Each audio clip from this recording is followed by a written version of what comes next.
नमस्कार साथियों, हमारे चैनल एसके जी के स्टडी पॉइंट में आपका हार्दिक अभिनंदन करता हूं। दोस्तों मैं आज आपके लिए लेके आए बजट 2022 से महत्वपूर्ण 60%। दोस्तों आपको पता है कि मैं एक्स्ट्रा पॉइंट के साथ आपको संपूर्ण डिटेल देता हूं। दोस्तों आपको पता है कि बजट 2022 में आम जनता को क्या मिला, संस्करण क्या है 2022 का जो बजट है उसका, कौन सी चीज़ महंगी हुई है, किसानों को क्या लाभ हुआ इसमें, रेलवे बजट क्या है, तो संपूर्ण जानकारी दूंगा। दोस्तों आपसे एक छोटा सा निवेदन है कि यानी जो 60 क्वेश्चन में डाल रखा हूँ आप इनको रटे लेना। जी दोस्तों, एक्स्ट्रा पॉइंट के साथ रटे लेना। चल एक छोटा सा निवेदन और मैं आपसे करता हूं कि दोस्तों हमारे चैनल एसके जीके स्टडी को सब्सक्राइब कर ले, बेल आइकन दबा ले, ताकि नोटिफिकेशन के जरिए जो भी वीडियो डाले आपके पास आ सके। दोस्तों वीडियो को लाइक भी करें, शेयर भी करें। दोस्तों तो चलते हैं दोस्तों आज का पहला क्वेश्चन है कि केंद्रीय बजट 2022-23 संसद में किन्होंने पेश किया था। तो ध्यान रखना, निर्मला सीतारमण जी। दोस्तों निर्मला सीतारमण, एक्स्ट्रा पॉइंट में पढ़ेंगे। निर्मला सीतारमण भारत की वित्त मंत्री है, ये 28वें वित्त मंत्री बनी थी। जी दोस्तों 28वें वित्त मंत्री कौन है? निर्मला सीतारमण। चलते हैं अगले क्वेश्चन की ओर। दोस्तों अगला क्वेश्चन है हमारे कि भारत के इतिहास में पहली बार पेपरलेस बजट कब पेश किया गया था। तो ध्यान रखना ये कब किया गया था दोस्तों? 2021 के अंदर। ध्यान रखना, थोड़ा सा एक्स्ट्रा पॉइंट पढ़ लेते हैं कि पहली बार 2021 में तथा दूसरी बार 2022 में पेपरलेस बजट पेश किया गया था। दोस्तों तो कुल कितनी बार हो गया दोस्तों? कुल 2 बार। वेरी मोस्ट क्वेश्चन है, थोड़ा सा ध्यान रखना दोस्तों। चलते हैं अगले क्वेश्चन की ओर। अगला क्वेश्चन है हमारे कि बजट 2022 किस वित्तीय वर्ष के लिए पेश हुआ था। तो ध्यान रखना दोस्तों 2022-23 के लिए। दोस्तों फिर से एक निवेदन कर रहा हूँ कि हमारे चैनल एसके जीके स्टडी को सब्सक्राइब कर ले, ताकि नोटिफिकेशन के जरिए जो भी वीडियो डाले आपके पास से आ सके। दोस्तों अगला क्वेश्चन हमारे पास कि केंद्रीय बजट 2022-23 संसद में कब पेश किया गया। तो ध्यान रखना दोस्तों ऑप्शन नंबर सी 1 फरवरी। जी दोस्तों 1 फरवरी 2022 को। जी दोस्तों ध्यान रखना थोड़ा सा। चलते हैं अगले क्वेश्चन की। अब पढ़ेंगे दोस्तों आयकर, जैसे कि हर एक प्रकार से हम 2022 के बजट पढ़ेंगे। केंद्रीय वित्त मंत्री ने बजट में इनकम टैक्स चुकाने वाले करदाताओं को कोई राहत नहीं दी। इस बजट में न तो पर्सनल इनकम टैक्स की दरों में कोई रियासत मिली और न ही आयकर के स्लैब में कोई बदलाव किया गया। दोस्तों ध्यान रखना आयकर के हिसाब से। अब चलते हैं अगले पॉइंट। अगला पॉइंट है हमारे पास दोस्तों कि रक्षा क्षेत्र में आत्मनिर्भरता में बजट क्या है। तो वित्त मंत्री ने कहा है कि रक्षा क्षेत्र में बजट का 68% हिस्सा भारतीय कंपनियों के लिए सुरक्षित होगा, यानी इस पैसे से देश की रक्षा कंपनियों से हथियार खरीदे जाएंगे। दोस्तों ये हमारे रक्षा क्षेत्र में आत्मनिर्भरता से संबंधित। चलते हैं अगले पॉइंट की ओर। अगला पॉइंट है दोस्तों हमारे डिजिटल करेंसी, मतलब डिजिटल करेंसी के बारे में। तो वित्त मंत्री ने अपने बजट भाषण में ऐलान किया है कि वित्त वर्ष 2022-23 के दौरान भारतीय रिजर्व बैंक डिजिटल करेंसी की शुरुआत करेगा। जी दोस्तों ध्यान रखना थोड़ा सा। इस डिजिटल करेंसी को निर्मला सीतारमण ने डिजिटल रुपये, ध्यान रखना रुपये नहीं है, रुपये यानी डिजिटल रुपये कहा था। थोड़ा सा ध्यान रखना है डिजिटल करेंसी के बारे में, बजट के बारे में। चलते हैं अगले पॉइंट की ओर। हमारा अगला पॉइंट है दोस्तों बजट में क्या वितरण होता है, मतलब बजट में वितरण किसका है। तो सरकार की आमदनी और प्रस्तावित योजनाओं पर होने वाले खर्च का वितरण बजट में दिया जाता है। मंत्रालय को उनके खर्च के लिए धनराशि का बजट में दिया जाता है। सरकार की कमाई और खर्च का ब्यौरा भी दिया जाता है। दोस्तों ऐसे प्रश्न पूछा जा सकता है, ये 3 ऑप्शन दिया जा सकता है और चौथा ऑप्शन आपके उपरोक्त सभी। तो उपरोक्त सभी हो जाएगा दोस्तों। वेरी मोस्ट क्वेश्चन, थोड़ा सा ध्यान रखना दोस्तों। वीडियो अच्छा लगे तो लाइक भी कर देना। दोस्तों अगला पॉइंट हमारे पास है पीएम आवास योजना। जी दोस्तों वित्त मंत्री ने कहा है कि पीएम आवास योजना के लिए 48,000 करोड़ आवंटित किए गए। 48,000 ध्यान रखना यहाँ पे किए गए। और इस योजना के तहत 80 लाख नए मकान बनाए जाएंगे जो गरीब परिवारों के लिए होंगे। जी दोस्तों ध्यान रखना थोड़ा सा। चलते हैं अगले पॉइंट की ओर। अगला पॉइंट है दोस्तों हमारा डिजिटल यूनिवर्सिटी, मतलब डिजिटल यूनिवर्सिटी। वित्त मंत्री ने देश में शिक्षा प्रदान करने के लिए डिजिटल यूनिवर्सिटी के गठन का प्रस्ताव रखा है। इस यूनिवर्सिटी का निर्माण हब एवं स्पोक मॉडल के आधार पर किया जाता है। दोस्तों वेरी मोस्ट क्वेश्चन है, इसे तो रट ही लेना दोस्तों। डिजिटल यूनिवर्सिटी से यहाँ पे क्वेश्चन बन सकता है दोस्तों, वेरी मोस्ट क्वेश्चन है। चलते हैं अगले क्वेश्चन की ओर।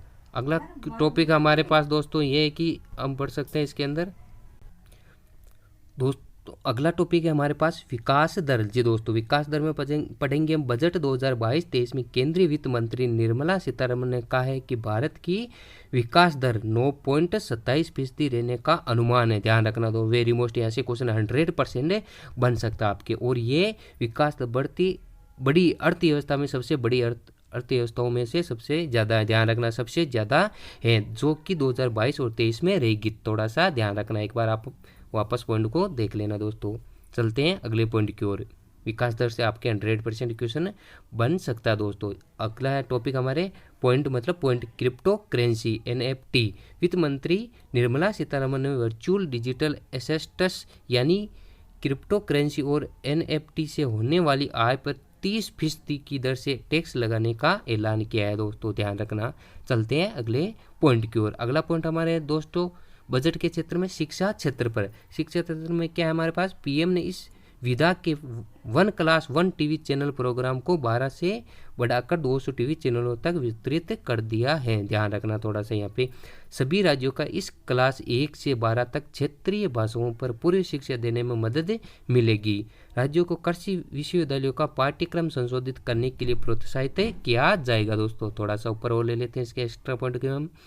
एक्स्ट्रा पॉइंट हमारे पास कि प्रोत्साहित किया जाएगा ताकि प्राकृतिक जीरो पर बजट और ऑर्गेनिक फार्मिंग के साथ आधुनिक दौर की खेती की ज़रूरत को पूरा किया जा सकता है दोस्तों, ध्यान रखना। शिक्षा के क्षेत्र में बजट का आप ध्यान रखना दोस्तों। चलते हैं अगले दोस्तों। अगला पॉइंट हमारे पास नेशनल पेंशन स्कीम।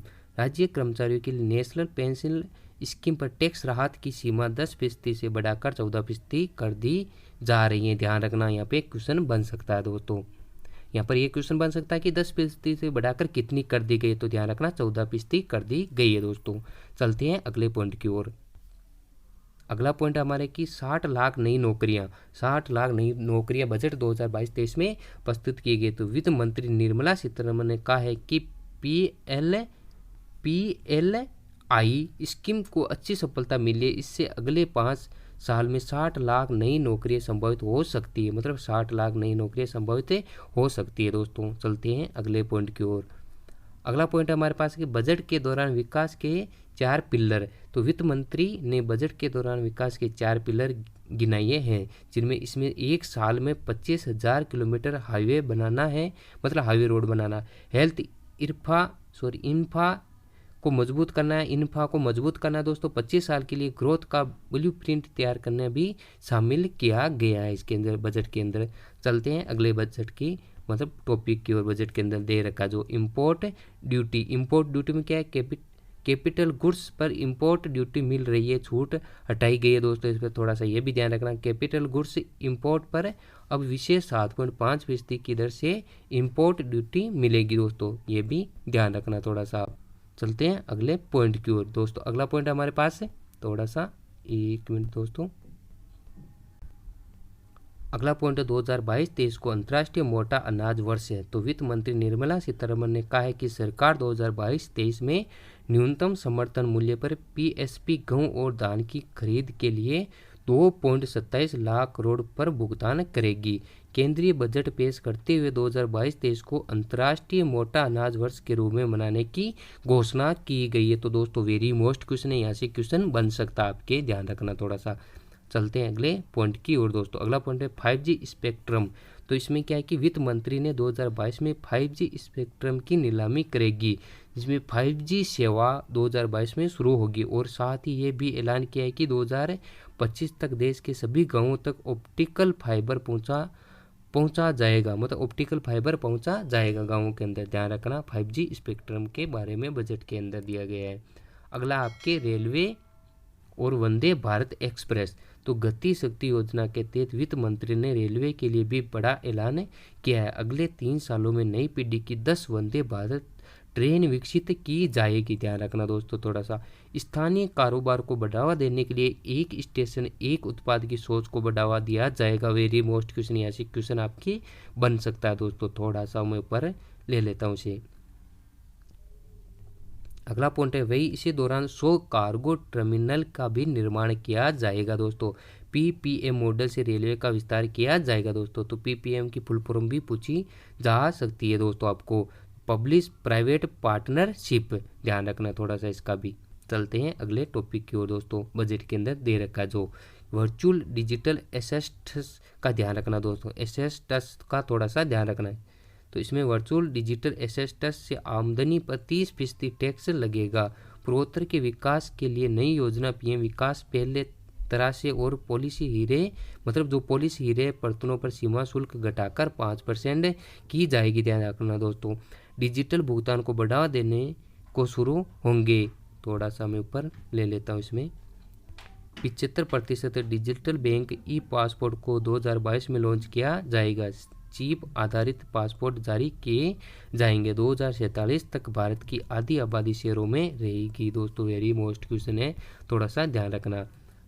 चलते हैं अगले टॉपिक की ओर। राजकोषीय घाटा मतलब राजकोषीय घाटा जो 2021-22 में होता, तो वित्त वर्ष 2021-22 में राजकोषीय घाटा 6.9% और 2022-23 में 6.4% रहने का अनुमान लगाया गया है। चलते हैं अगले क्वेश्चन की ओर दोस्तों। अब मैंने जो क्वेश्चन बनाए हैं वो देखना है। वार्षिक वित्तीय वितरण का जिगर संविधान के किस अनुच्छेद में है? तो ध्यान रखना वेरी मोस्ट क्वेश्चन, अनुच्छेद 112 के अंदर। दोस्तों वीडियो अच्छा लगे तो लाइक भी कर देना। दोस्तों थोड़ी तबीयत डाउन है तो थोड़ा सा पढ़ने में दिक्कत होती है। संविधान में बजट शब्द की जगह क्या प्रयोग हुआ था? तो एनुअल फाइनेंशियल स्टेटमेंट। दोस्तों ध्यान रखना एनुअल फाइनेंशियल स्टेटमेंट।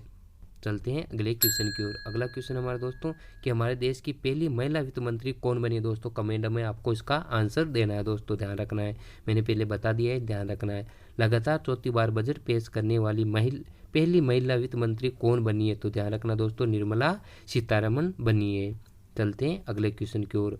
अगला क्वेश्चन है दोस्तों हमारे कि भारत के कितने प्रधानमंत्री ने प्रधानमंत्री पद पर रहते हुए बजट पेश किया है? तो दोस्तों 3 प्रधानमंत्री। कौन है 3 प्रधानमंत्री? जवाहरलाल नेहरू, राजीव गांधी, इंदिरा गांधी। दोस्तों ध्यान रखना। चलते हैं अगले क्वेश्चन की ओर दोस्तों। अगला क्वेश्चन हमारे पास कि स्वतंत्र भारत का पहला बजट R.K. सन्मुख चेट्टी ने पेश किया था। दोस्तों यहाँ से एक क्वेश्चन बन सकता है आपका, ये कब पेश किया था? 26 नवंबर 1947 को ये पेश किया गया था। बजट शब्द का अर्थ क्या होता है दोस्तों? वेरी मोस्ट क्वेश्चन है यहाँ पे।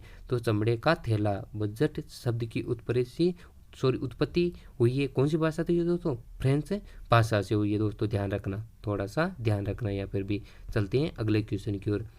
अगला क्वेश्चन है दोस्तों हमारे कि बजट व्यवस्था का जनक किसे कहा जाता है? जेम्स विल्सन को कहा जाता है। एक्स्ट्रा पॉइंट में कि भारत में पहला बजट पेश ईस्ट इंडिया कंपनी के जेम्स विल्सन ने किया था। दोस्तों ध्यान रखना, थोड़ा सा यहाँ से क्वेश्चन आपके बन सकता है। अगला क्वेश्चन है दोस्तों कि भारत में पहला बजट कब पेश किया गया था? तो 18 फरवरी 1860 को। दोस्तों ध्यान रखना। आज का इतना ही दोस्तों। क्वेश्चन अच्छे लगे तो लाइक करना, वीडियो को शेयर